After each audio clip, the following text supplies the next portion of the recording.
Welcome to the Beautiful Step Podcast, where we run, stomp, tiptoe, and tango into the confusing but beautiful world of togetherness. We are your hosts, Kris and Charity. Now, let's go make our together even better.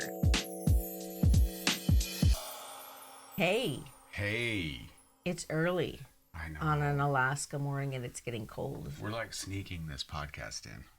because we have so many people living with us in this little cabin. Oh my goodness. How did that happen? Well, you're building a house and all of our kids are here. And then our beautiful grandbabies. I know. Makes it all worth it. Yes. My little baby. I love She's her so much. sweet.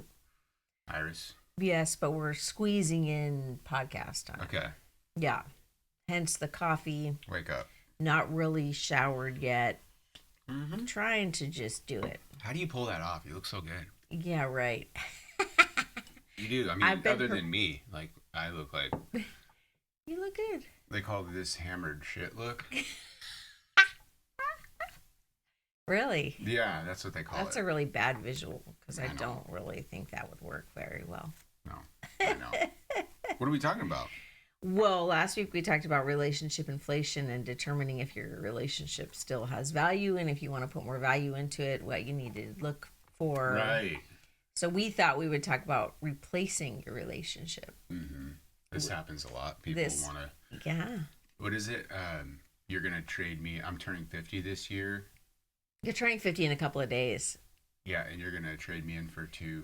25-year-olds? That sounds like actually... To me, that pretty close to my horrible. worst nightmare. Yeah, I can't even imagine what two 25-year-olds don't know. Oh, my goodness. But... you could be their teacher. You could be their mentor. Two at a time. No thanks. Okay. I'll keep you. But, all right. But we have, over our long marriage, talked a lot about, like, okay, would we, if we got divorced or if one of us died, would we get married or, any of that. Before, I think we used to always go to, like, would we get married because that was the only thing in our arsenal of what to do, It's the only option. Well, yeah. But now it's like, well, this is really interesting. So we've never replaced a relationship, but lots of our friends have gone, they've had new relationships, new marriages, new.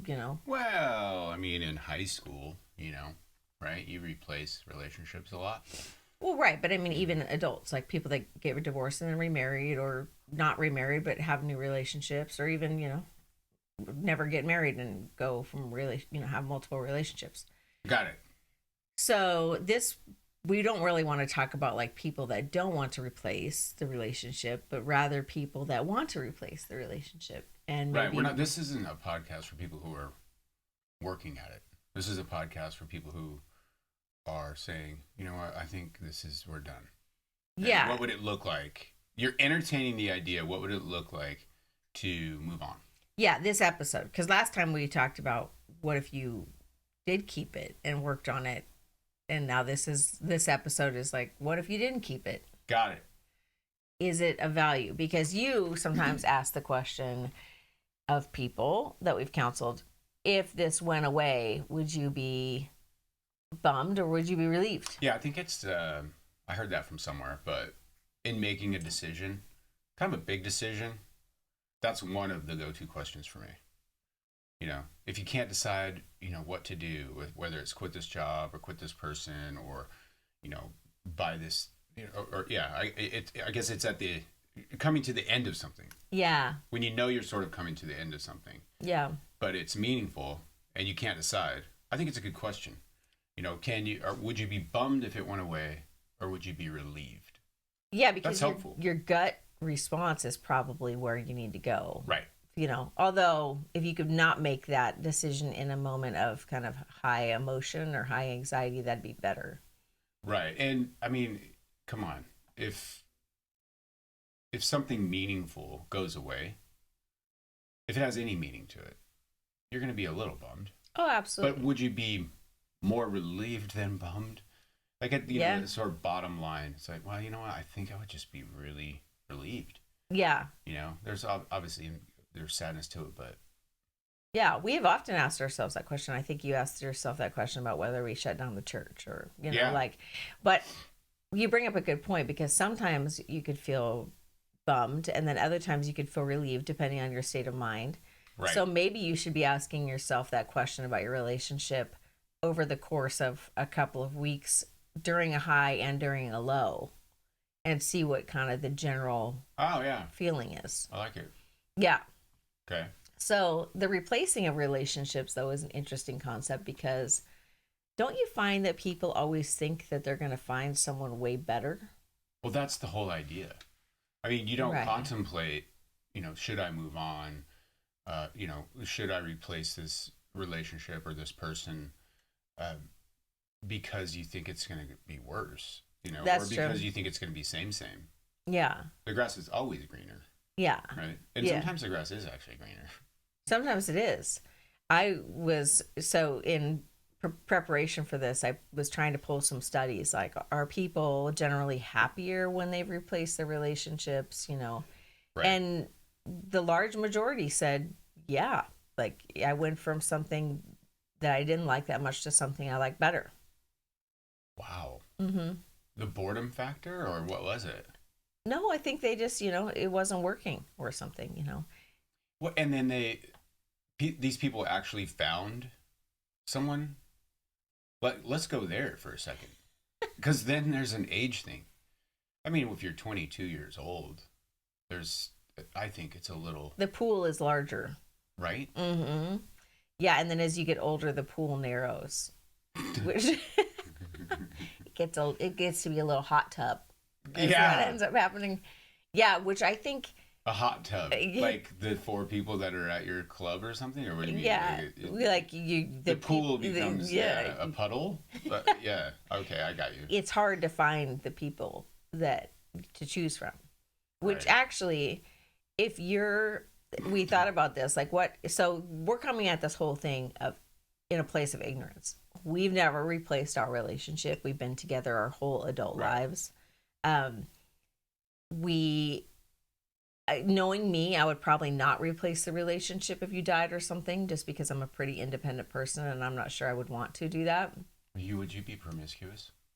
I don't know, but I wouldn't go back into but again, that's ignorance. I don't know. Maybe I'd be really, really lonely and want to do that. What do I know? I've never been there. Yeah, that's true. So these are just the things, like, we're coming at this whole thing from, like, we don't have any answers. We're just saying, like, maybe the things that we're talking about today, you should consider when you're thinking about replacing the relationship. Okay, like what?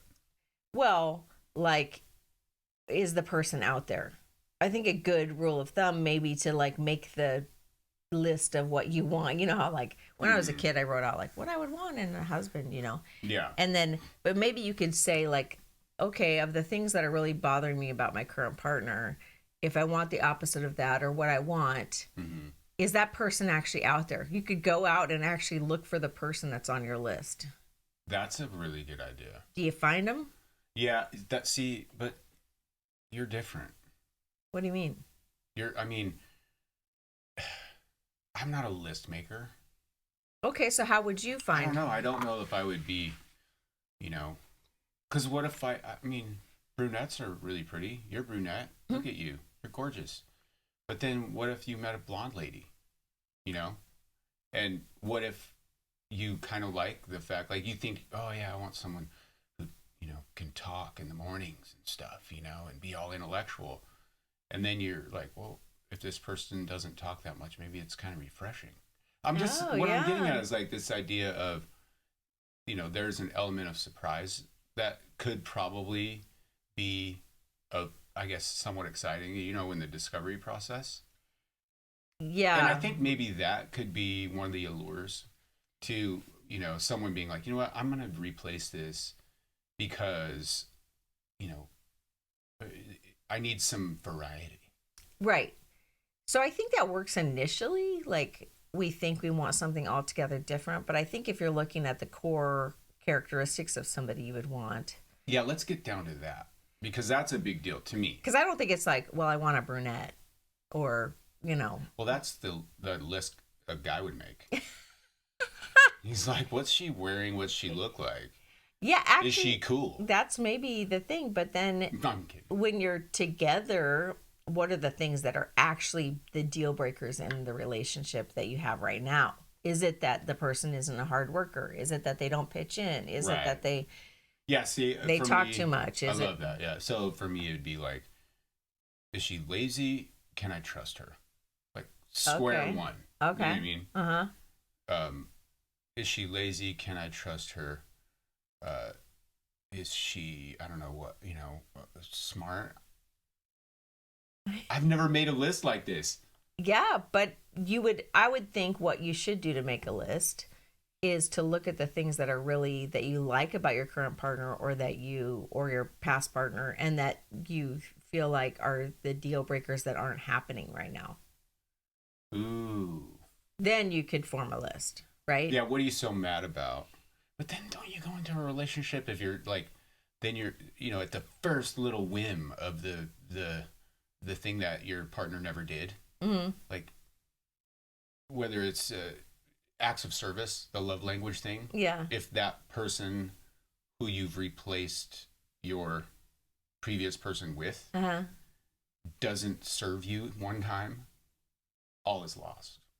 Well, that is a thing, though, to consider. When you're replacing a relationship, you don't go in having no baggage. That's the thing. You go in having baggage, and it's really hard, I think, to, because we experience this in just other relationships, friendships or business deals or whatever. I can imagine that it's exponentially more extreme in like a consensual committed relationship, is that you're always looking for, like, is this a pattern that I see and now I'm worried because I'm bringing in all the other things that have happened that are like this. Exactly. And attributing them to this new person. So I guess square one, I mean, it definitely comes with age, but I know that I would have to get in check with, or sort of admit, I got a lot of baggage.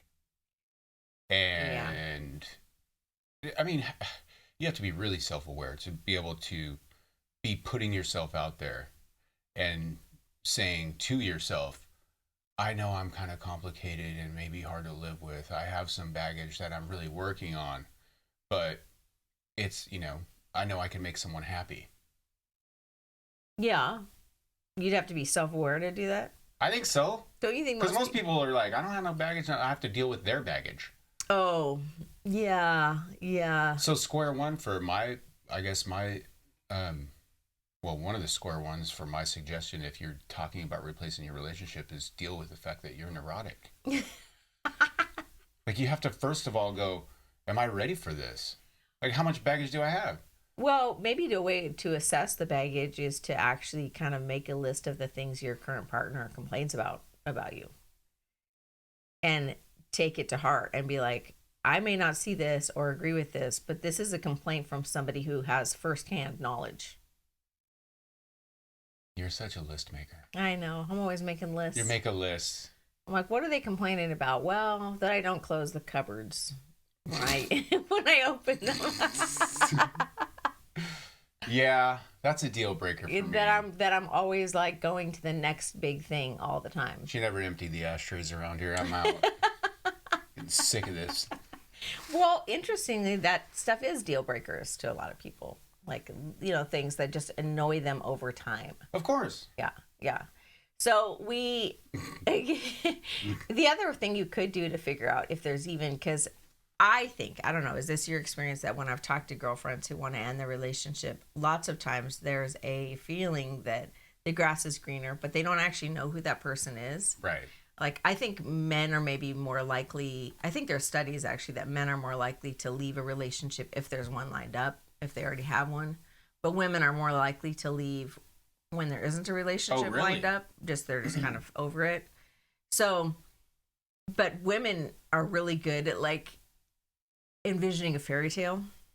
Uh-huh. Yeah. So if we're envisioning a fairy tale as women, like, what are we looking for? We're thinking that this new person is going to be, the knight in shining armor, the romantic person or whatever. Or That's because women sit in tubs with candles and As Harlequin if. novels or something. Like, it's so bad. You heard about one woman doing that once. No, and now I've heard actually quite a few women Really? who sit in a tub, light candles, and get down to a novel. You know what I mean? And just wish that that was their life. Oh, yeah. Yeah. I mean, obviously, it's a huge industry. Oh, But yeah. But it is the kind of, like the chick flicks, we're all looking for that. So in addition to making that, assessment of what you would like and trying to see if that person even exists and anyone remotely close to your circle of, influence or people, your social circles. Yeah. Another good thing might be to like ask your friends who are already on the market for somebody new if there are good people out there, if the fantasy exists. Yeah. Because it asking your friends. exists. It exists. But then you in become movies. competition. You're like, hey, who's looking good right now? Who's the most eligible bachelor? Well, I think even before you leave a relationship, it might be helpful to actually know or just take an assessment of your girlfriends or, guy friends that are out looking and say, Who's she with? are they like, there is no one out there? Right. Or are they like, hey, there's so many people on Tinder, you can find them. Yeah. I mean, once you start going down that road, I'm sure there's ways you could at least assess for yourself as well. I mean, there's all these apps and stuff like that. And Sure. Yeah. But I would suggest, because a guy's not, I don't know if a guy's really going to do that. A guy's not going to, I don't know that a guy's going to ask around, and be like, hey, any hot chicks out there? Where do you go to, hook up? I mean, maybe after a few beers. Mm-hmm.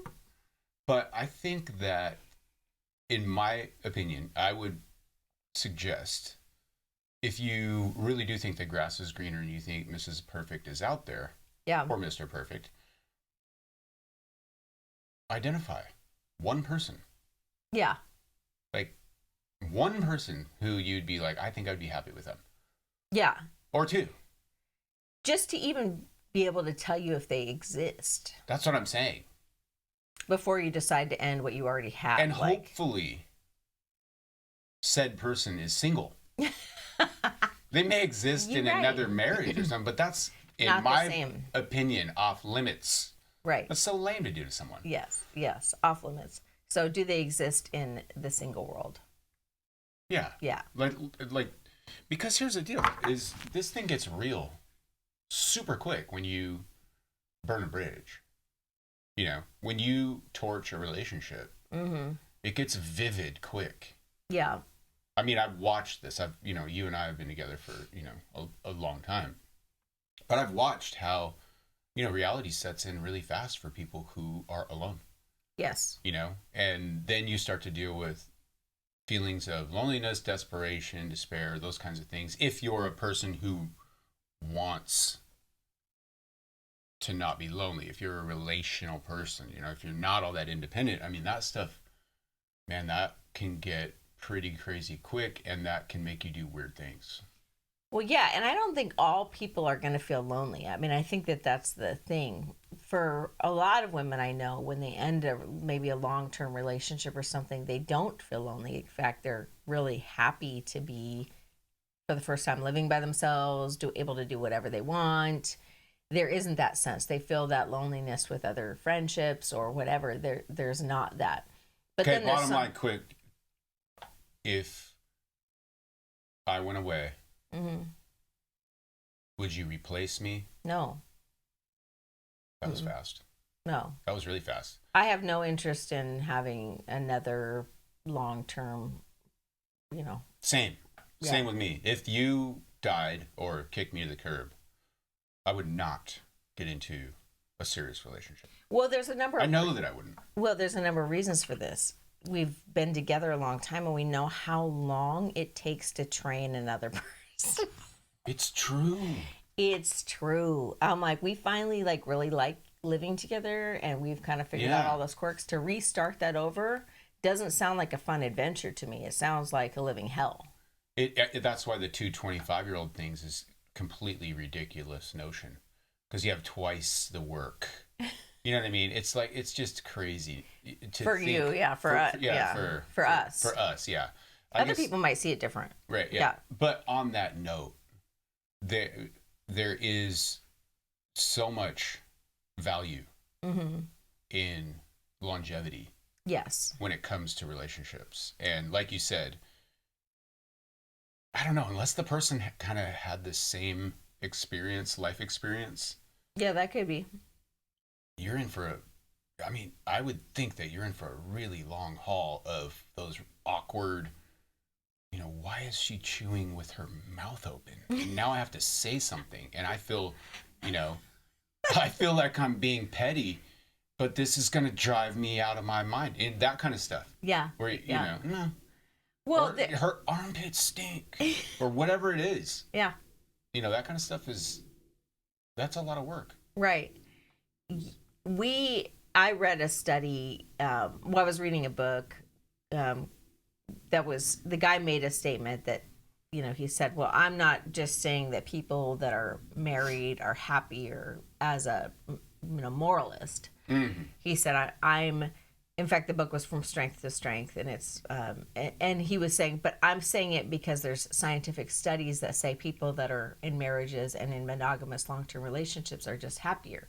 So I was like, okay, I took him at his word because he's a well-known Harvard professor guy, and or I think that's where he teaches. But then I was like, I want to know if that's actually, I want to look up the study that he's referencing just to make sure that I'm not spouting off something that's not true.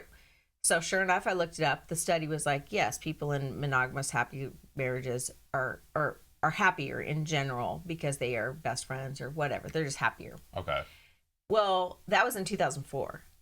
Then I started to pull other studies, and it was like, well, the more recent studies, been a lot of studies kind of with the rise of polyamorous relationships and less people getting married and committing to lifelong relationships. There's been a lot of studies to say well, actually, are people in monogamous long-term relationships happier than polyamorous couples or triples or whatever, or are people who bounce around kind of thing? Maybe they don't have 2 or 3 partners at once, but they're not stuck in a long-term relationship. Yeah, and then that's the gamut we're talking about here. Yeah, and then the other studies that are often cited that are older are that people that are together a long time in monogamous relationships have better, more satisfactory sex lives.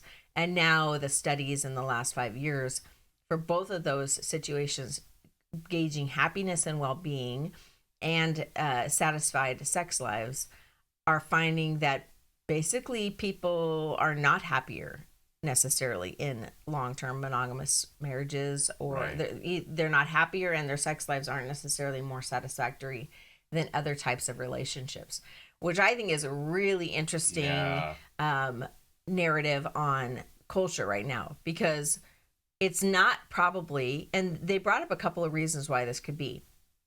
It could be that people just, the more people that are happy get married, and therefore you start out happy, you're happy, you get married. Right. So lesson in that is if you're a sad, bummed out Debbie Downer person, chances are you're not going to land a relationship. Right. So that could have skewed the studies. But the other thing is that the studies that were done in, in 2004 and before, and those kind of years, we're talking about 20 years ago, the view of marriage was different culturally. People were a lot of times more fulfilled because they felt like they were doing the right thing. Yeah, I'm happy because I have a sense of duty. I'm married. Well, I mean, think about all those older, even sitcoms or movies where the woman is like, all I need to do is find myself a husband. Or, so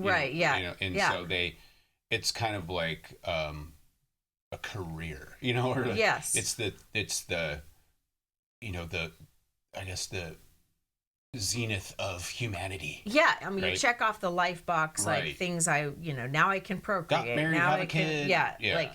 But that is changing in society, and so that obviously is changing whether people internally feel satisfied with the choice that they've made, maybe not to be in a long-term monogamous committed relationship. Right. They can find that satisfaction in other areas simply because the standard is different. The construct is different. I might not want that. And so therefore I'm going to live a happy, satisfied life and have a satisfied sex life because I don't view those things as being necessary to, you know, happiness, like, or a good life. Right. That's not the American dream anymore, Right. if you will. That's the craziest part, is because, as we were talking this through and as I was thinking this through, I come from such a systematic construct, with the, sort of the end game for me is marriage. Yeah. The end game for me is long-term lasting relationship, leaving some sort of legacy. My kids, honor me. I've left them things. We stayed not only intact, but got better with time.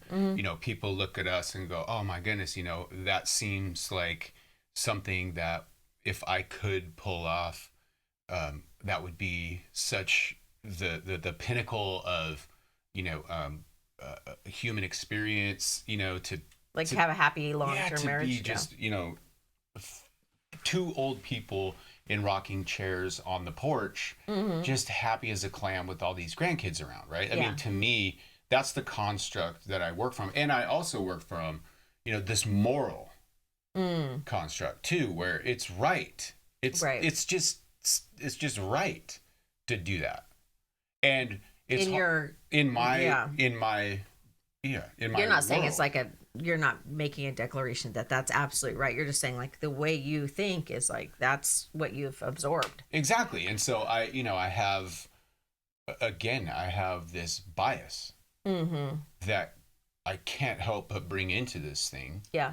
when I'm talking to people about, what it looks like to replace a relationship. Yeah. I'm so lopsided in it. Like I don't really see the upside of promiscuity. I don't see the upside, especially, when it comes to, raising your kids and your grandkids.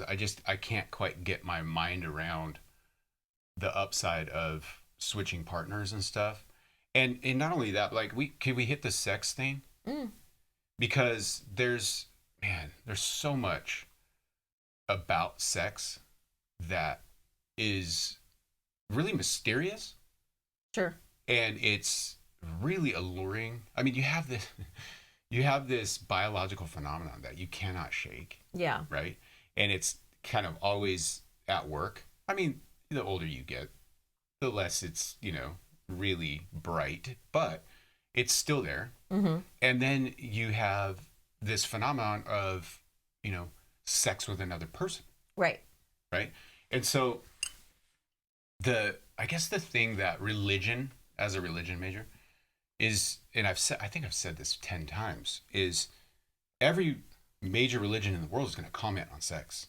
Yeah. They're going to have these standards. They're going to have these ideas. They're going to have these precepts that are there for your protection. They're there for your happiness, but in a large part, they're there for the procreation of the species of the human race. Yeah. When you actually deconstruct it, you go, oh, I realize that, God said these things because this is the way that the human race will survive. Right. But anyway, the thing that that I would actually like to bring up, given my vantage point, Okay. and given, the constructs with which I work, Yeah. I would just say that, I believe, and I think this is self-evidencing, that the human species has a body, spirit, and a soul. Sure. And the body and the spirit are like this, and the soul is sort of the culmination of the two. Okay. Like, when you hear like a soul singer, or you're like, man, that guy's got soul, it's usually their body and their spirit are into it. It's like, man, everything's kind of clicking, when you have that, their got a emotion, lot of their soul. passion. Yeah. Yeah, it's kind of like the terrestrial and the extraterrestrial come together. You know, the divine and the natural come together. So anyway, so when it comes down to the way that humans work, religion, and especially Christianity, is going to talk a lot about what you do with your body. Right. and a lot about what you do with your spirit. Yeah. Like, so that you have this healthy soul, right? And so sex is one of those places where the human being can really, really do some damage in separating your spirit from your body. Yeah. So this idea is sex can get you into this world and into this mindset where you're all body, right? And your body is doing these things that your spirit is really kind of disconnecting from. Yeah. Right. And so you have, I've talked to so many guys who are, you know, they're so lopsided sexually. Like they're looking at porn 3-4 times a day. They're married, and then they end up cheating on their wife, whom they deeply, deeply, deeply love. Yeah. Like they really, truly do love their wife. And they're like, how the hell did I get here? Sure. And it's like, look, man, here's how you got there. You have gotten your body and spirit so separated that your body is just kind of doing all of these things. Sure. And going through these actions that your spirit really kind of disagrees with, but you can't help it. Yeah. I mean, I'm not trying to excuse that, but I guess what I'm getting at is this idea. You can't help it, but you don't. Your impulses are broken down. Yeah, you're so lopsided. Yeah. That you're I think it's just a good way to sort of show someone the importance of putting in check what you do with yourself sexually and how it affects your spirit. And your spirit is really, really important because it's kind of, you know, the dog wagging the tail wagging the dog. You have many, many people who are in jail, right? Who have followed through with the craziest sexual stuff. And it's like they don't even have a spirit, it feels like sometimes, you know, where it's like, what are you? Sure. How did you get there, man? And it's because they've just gotten so out of whack, you know, with following what their body is doing. You know, and if you I've talked to, you know, people who have been violated sexually. Yeah. And they would comment like, I just went numb. Yeah. Like it was like my body just was there and I checked out spiritually. Like and that's that separation of what happens with the body and the spirit. Am I making sense? But and so like that out of body experience. Yeah, it's like I had an out of body experience. It's like, oh, because, you know, that's almost a protection, you know? Yeah, sure. So I guess what I'm getting at is, and I speak from ignorance because I'm not promiscuous, you know, and you're not promiscuous either, so you probably won't have any help here. Thanks. But but it's interesting. I think that at least there should be some sort of checks when it comes to, I would, you know, when you're thinking, I'd like to be maybe a little bit promiscuous and, you know, kind of sleep around a little bit and sort of discover. And I would just say, you know, you should be careful with what that will do to your soul. Yeah. You know what I mean? You could start to really disconnect from the things that you really that you really value and that you find important. Yeah. And you could end up at a place where you feel really sort of lost, you know? Yeah. Like you lose yourself, you lose your spirit in a way. Yeah. That makes sense? Or it just becomes so detached that you're really confused or wounded but those are the things that I would just say sexually I have learned. Yeah, I think that there's a number of things. There's lots of studies, you know, and even as I was looking for this yesterday, there's lots of studies on how multiple sexual partners is obviously a more risky behavior. So therefore you have more risks. I mean, you have risks of sexual disease, you have risks of pregnancy, you have all these risks, but you also have emotional risks. You have the spiritual risks. You have the things that you're talking about where, you know, it could be that one partner, you know, you're having sex with somebody, but they're going to view it very differently than you would. So now you're harming somebody because they viewed it as an intimate experience and you did not, or whatever. Right. Like there's all these risks that come with it, not just bodily risks.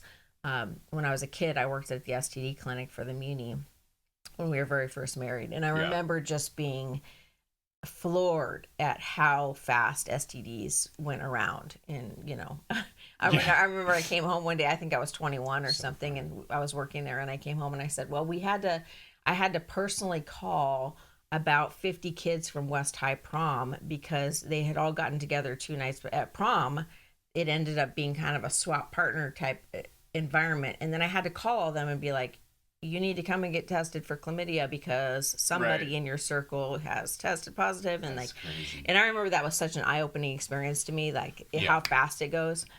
So I think that there's lots of risks, and it could be that you're experiencing, like you mentioned, porn. Sex doesn't necessarily occur with another person always. Like you could be having a sexual life outside of people, real people. But every study out there points to porn addiction as decreasing libido, creating erectile dysfunction.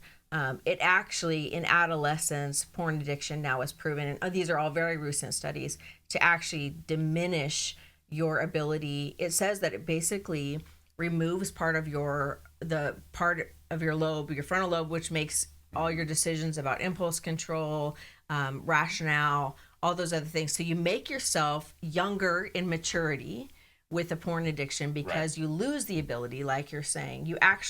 Your brain starts to lose the ability to control your impulses, which is why, like the studies. I think that's the body spirit thing. That's kind of that's the scientific way to explain what I'm saying. But it is scientific. Like they're like when they're studying these scans of brains, they're saying no, actually they're losing impulse control. They're losing the ability to reason. They're losing the ability to see consequence, and they're also, of course, the addiction, like all addiction, is creating an appetite for something more extreme, more serotonin boost, which then causes the desire for more extreme pornography, which then, according to the studies, is leading to more desire for more maybe aggressive porn or violent porn. And these are the things, like, it doesn't matter what they're studying now related to porn. It's coming to the same conclusion that, like, addiction to porn is causing serious problems, and it's causing people to not be able to actually have sex with a real person. Right, because it's just not satisfying enough. Right? It isn't. You're comparing it to something that doesn't exist.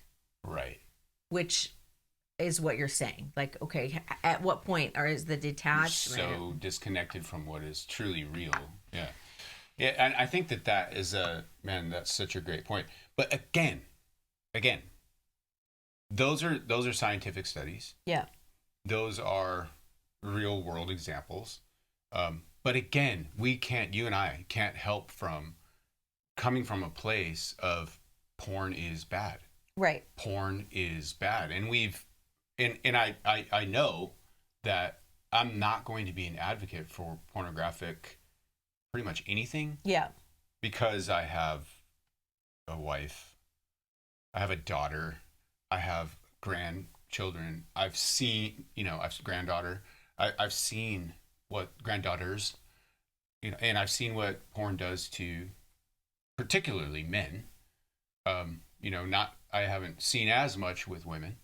It hasn't been your experience. It hasn't been my experience. Them or whatever. I'm not going to counsel a woman who's hooked up on porn. Yeah, that's not prudent.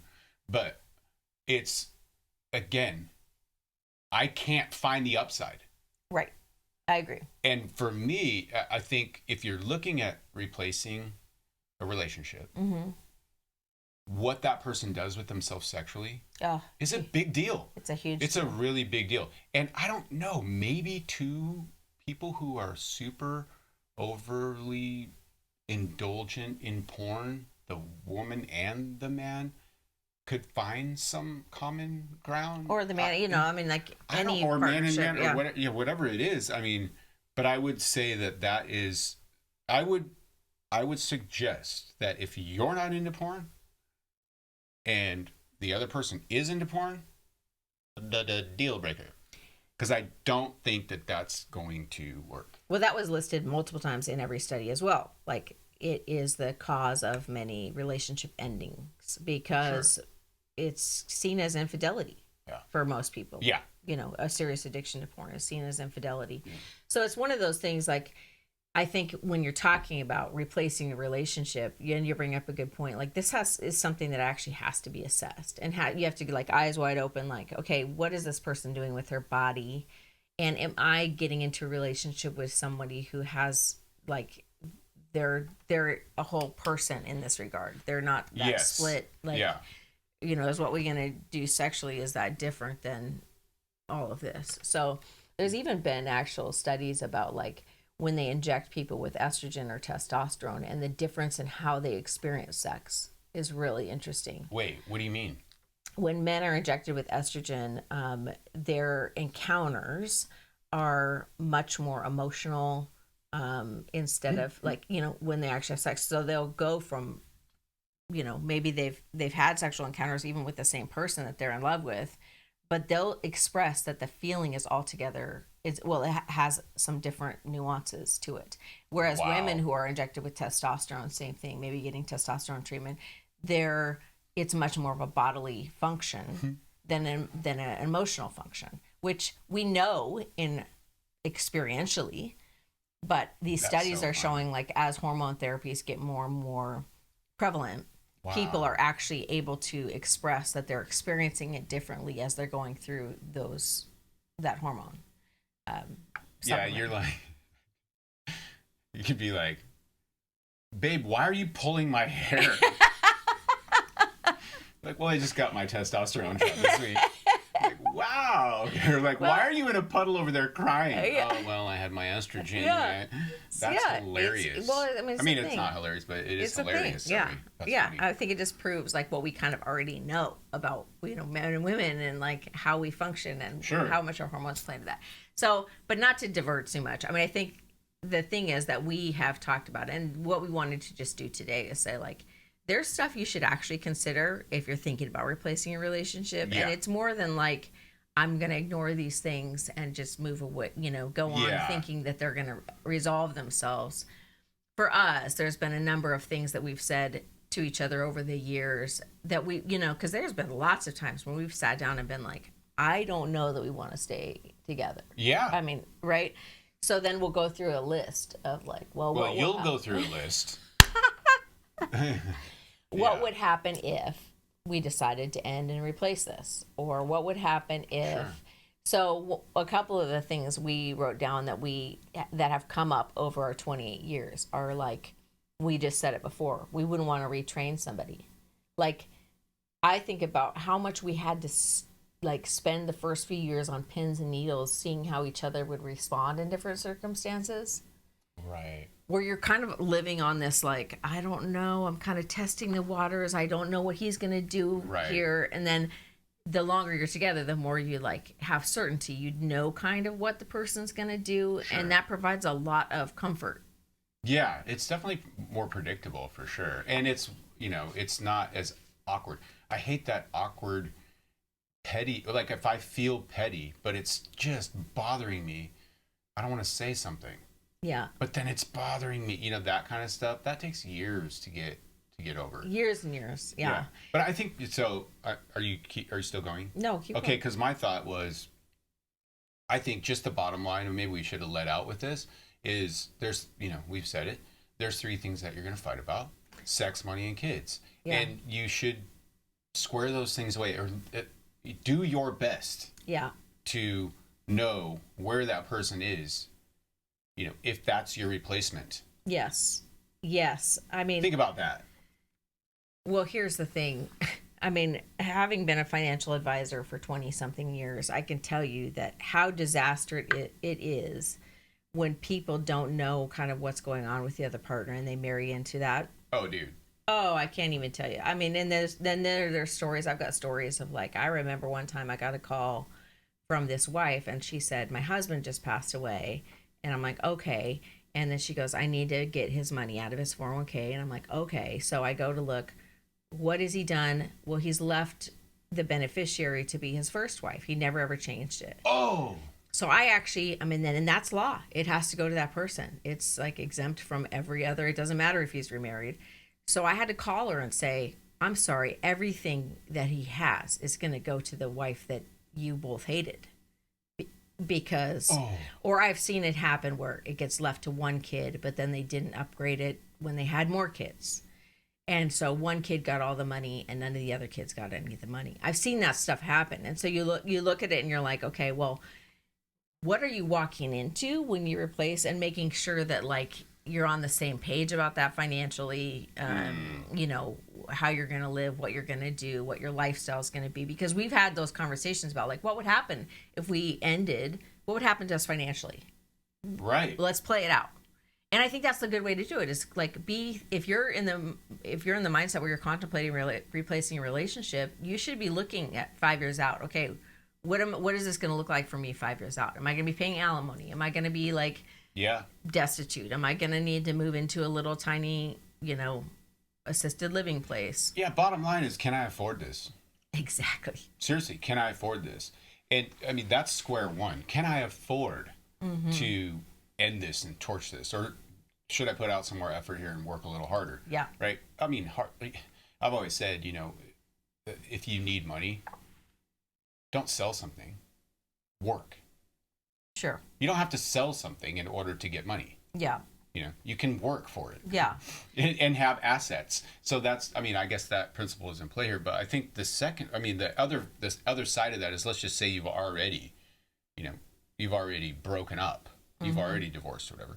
And so now you have this new prospect. Sure. That's where I'm saying you would do really well to fully understand where that person is financially, because, you know, there could be some of this, you know, Jedi mind trick stuff, and some of this like, oh yeah, no, I'm doing fine, and you know, I drive this Corvette, and you know, when you peel it all back, you realize, holy shit, this person is stunted.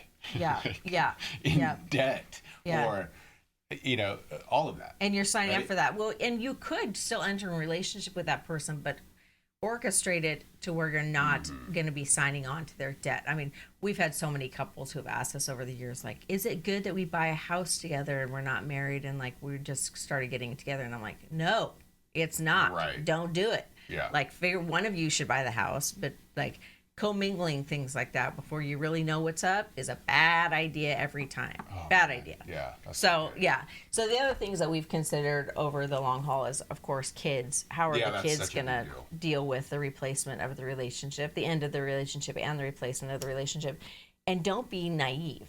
Like, you know, this whole like, they're resilient, they're gonna do fine. Right. That's bullshit. Like, be honest. Yes, they are resilient, and yes, they could end up being fine, and that's great. But at least be honest about how hard it's going to be, because it's not without its difficulties. Yeah, I mean, if you think about it, it'd be, you know, if you replaced me, I think it would be only kind for me to pull that guy aside and be like, you know, you're probably not going to want to be around my 3 boys, because you will probably get pulled behind the woodshed and get the shit kicked out of you like, every time you come around.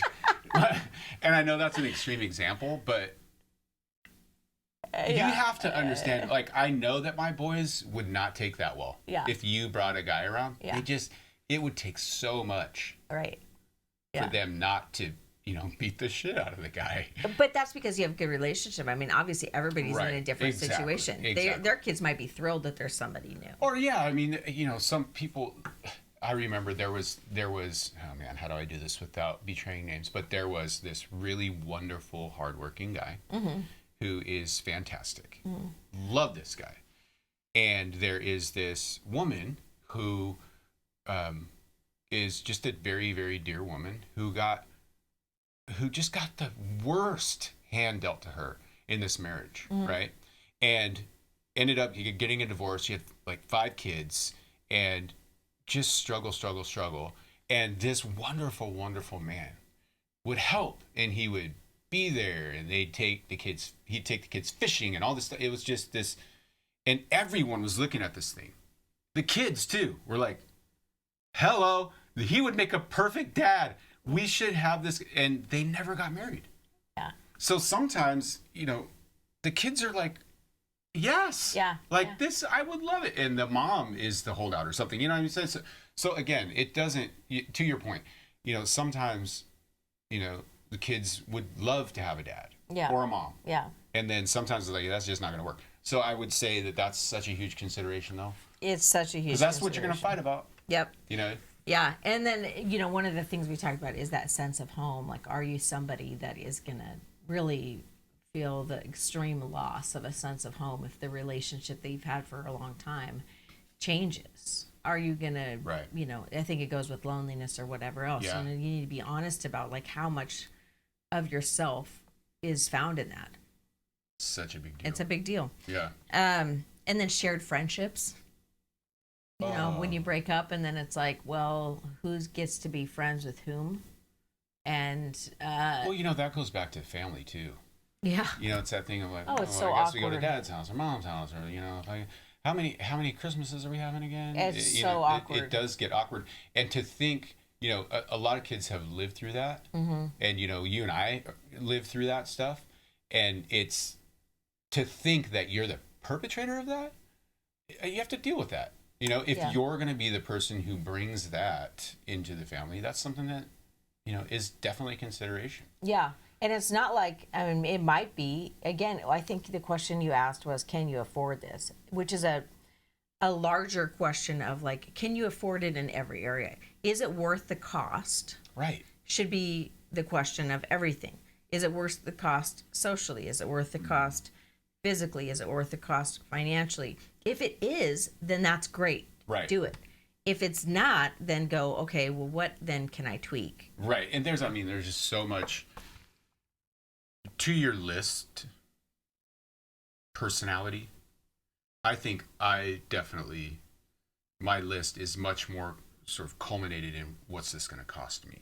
Yeah. You know, that's how my lists start to come through. I mean, even Jesus Christ himself said, you know, when you want to come and follow me, right? Like you want to make a massive life decision and a massive shift in your life, don't do it. Go weigh the cost And then come back and make this big massive decision. Yeah. Right? And so I think this is a very helpful episode in that it at least helps people get that in their psyche, on their radar, going, oh, wait, there's a little bit more here than just feeling relieved. Yeah, and I think maybe it's helpful, and maybe this only speaks to women, but if you're in that fantasy life of like you're really looking at maybe somebody else that scratches the itch emotionally that your spouse or your partner doesn't scratch, and you're trying to kind of figure out how to assess that more clearly, a really good, just easy tactic is to go, what is one thing about them that I know that is really disturbing, or like really just like I couldn't get over that. Maybe it's the fact that he does cheat, or maybe it's the fact that like. Wait. Are you talking about when you're in a relationship? I'm just saying, like, if you're like a woman who's fantasizing about a certain person, if you want to stop that, or like if you want to get a good assessment of that, find one thing about them that you're like, well, that would be a deal breaker for me, and hone in on that. And probably very quickly that attraction will die, because you'll be like, oh, that's a deal breaker for me. So I don't know why I'm ignoring it right now in this emotional fantasy of mine. I could just focus on that, you know, like maybe it's that you figure out, well, I know he's really hung up on porn, and that's kind of a deal breaker for me. And so I can just lump it into that category of he's off limits, because I don't even know what I'm thinking. Like none of that stuff's going to change. I mean, here's the reality. People don't change. Right. You're not going to change them. No. They're going to come into the relationship with you the same way they came into it with everybody else. Right. And so, like, even though we all make small changes, our core fundamental is going to stay pretty close to the same. I mean, you could kick habits, all that stuff. That's not what I'm saying. Sure. But, like, don't go into a relationship thinking somebody's going to change. That's Yeah, a surefire. I'm a full believer in that. You have a self that endures. Yes. You know, and that's a beautiful thing, and you should celebrate that. And yeah. I think the only way that I would, you know, get to a point. So here, let me just unpack this just really quickly. The idea, you're in a fantasy. Mm-hmm. You're looking at this person. You're fantasizing about this person. What you're saying is you take some sort of quality in them that is undesirable, and you bring that to the forefront, and that can get you out of that fantasy. Yeah. So I think that how that sort of plays out on a really base level, like for a guy, is okay. So here's this beautiful woman. Maybe she's on TV. Maybe she's, you know, someone that you fantasize about. Guess what, dude? Her breath stinks. And she doesn't take care of her hygiene in other areas at all. Like she's stinky or something like this. You know what I mean? Works. Done. It does work. Like, meh. You know what I mean? Like, ain't happening. I don't know. It All right, kinda there works. you go. Some tactics. Some tactics. Well, I think the last thing is, like, I remember, saying to somebody who was older that's separated now from a long-term spouse, and their comment was, why would I want to find somebody now? Because at my age, what that means is signing up for a long-term commitment of taking care of someone physically. Oh, man. And I don't think I'm ready. I don't want to do that. Why would I sign up for that? And I thought, whoa, I never thought of that. Like, there comes a certain age when that has to be weighed. Like, is this person going to have, and obviously that could happen at any age, but like, you do need to consider that. Or do they have kids and now I'm going to be raising kids again? Or like, all those things are like major considerations that shouldn't be taken lightly. So true. Yeah. One quick story about that is I remember, and now that I'm thinking it through, I think it did work, but it was your great grandma who got married. Yeah, in her 90s.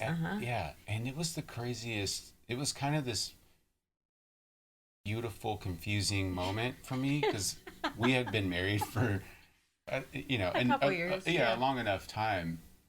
And I mean, they were so old that when he went to do the vows, he was like, and to love and to cherish, and he was like, to love and to cherish, and he says, and vice versa. Like, it's like we were like, we were laughing so hard. This is crazy. This was is awesome, chaos. But they wanted that. I thought it was cool. She took care of him. Like, that was a caretaker relationship. He was the original chariot driver in the Ben-Hur, like original Ben-Hur movie. See, I knew this dude was a total stud. What a flex. I love that. But I mean, how could she resist? Ben-Hur? Chariot? But that's... No shirt? Greek god? Here we go. She still had it. Yeah, but I think they went eyes wide open, right? I mean, you get to a point where it's like they knew what they were getting into in their 90s, and that's great if you can find that. But I wonder if they prenupped anything for the last 10 I don't think 10 either one days. of them really had money. But it is something to consider. So I think for us, the moral of the story is, like, think about what is going to happen to the quality of your life if this person really exists before you let yourself kind of go off on a tangent and create something that maybe doesn't exist, or if it does, that you just know all the components of it before you really make such a big life decision. Yeah, and I think on the flip side of that too, we've been a little bit doomsday. We've been a little bit like, this is never going to work. This is never going to work. Why would you do this? There's so much to consider. Please don't do it. You're going to separate your body. You're never going to, this guy's going to, drive his Corvette into your house. Like, but I will say that if you're in a relationship that is just hammering you down, maybe it's abusive, maybe it's just so toxic, And I use that word lightly because it's way overused, but there is something about toxicity, that is just not good. Yeah. And I would say that, I mean, go for it. Yeah, replace it. Like, go for it. Like, yeah, and put yourself out there. Yeah. Because you have something to give, and there are people out there, especially in this age and world right now.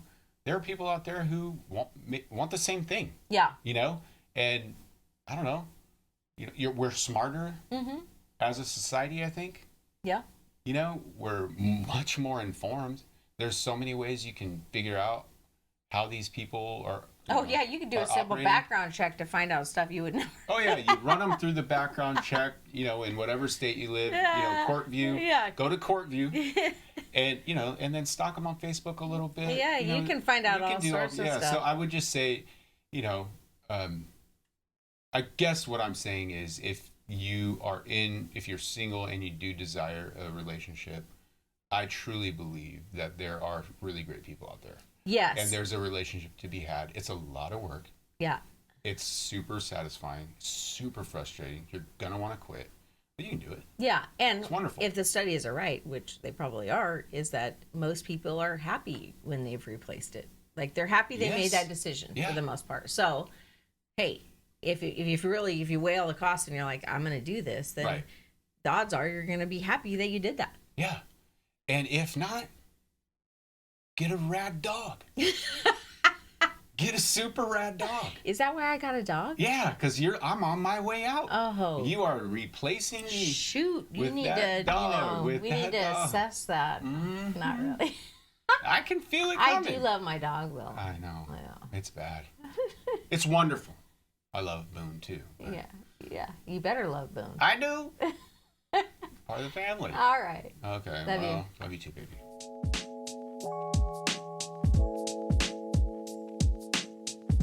Wait, babe! Babe, wait! How do we end this? By saying thank you. Okay, you guys are awesome. Thank you. There's nothing more encouraging than you hitting that like button and commenting. And don't forget to subscribe. And I know there's more. You have a list. Might as well go down the list. Right. Okay. Watch the video of this podcast on our Beautiful Step YouTube channel or on our website where you can actually download transcripts and show notes of the episode. And don't forget to follow us on Facebook and Instagram. If today's episode made your together even better, tell someone. Okay, now. Right now. Today. Okay. You can take one step. It's just one step. Toward the beautiful relationship you want in your life. You got this.